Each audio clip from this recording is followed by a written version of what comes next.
Hey, welcome back home. Now let's go back to see what else Unique's gonna claim Apple invented. Come on, what are you talking about?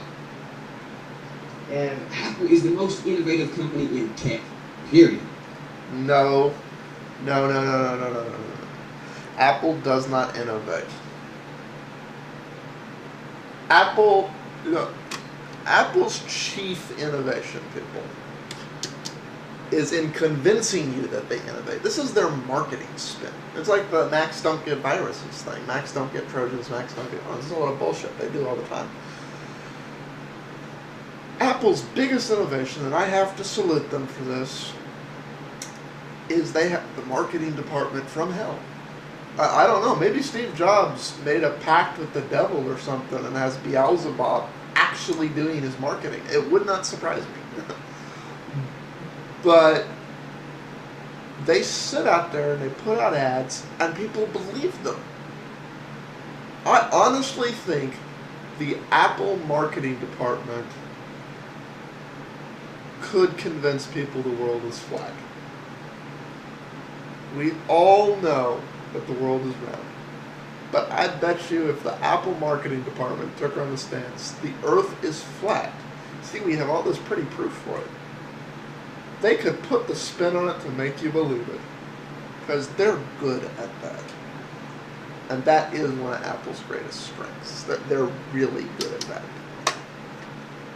Everybody else just follows suit. Everybody else just follows.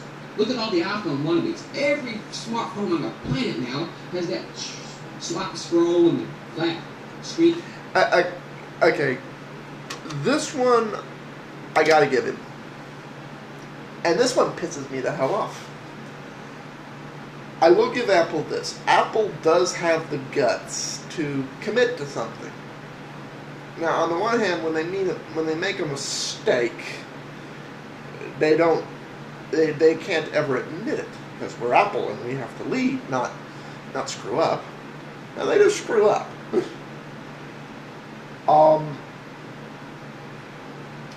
And there isn't another company in the computer industry right now that just has the goal to say, right or wrong, this is what we're going to do, and it'll either make us a lot of money or cost us a lot of money, but just commit to that.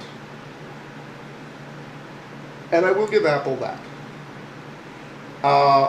It pisses me off that the Android phones are turning into iPhones. I don't like the iPhone. It doesn't... It has the wrong shape. And I don't want an Android phone to be shaped like an iPhone. I mean, you want to add a big screen, fine, but make it thick so it fits right in my hand and do other things. But people don't have the guts to go, well, I'm going to do something different. My dream computer does not exist.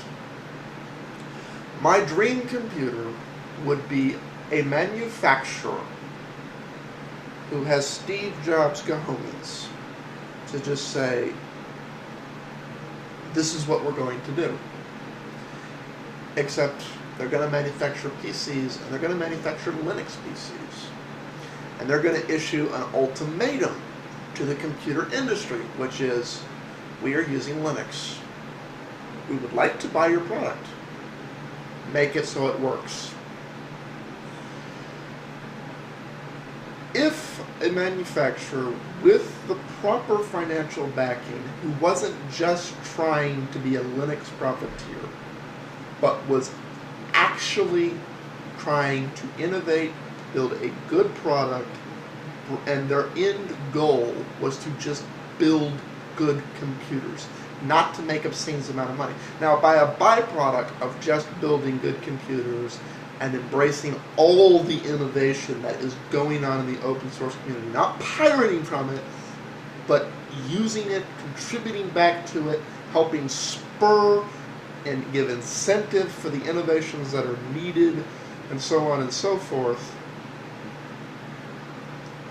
The PC versus Mac debate would be the which flavor of Unix do you prefer?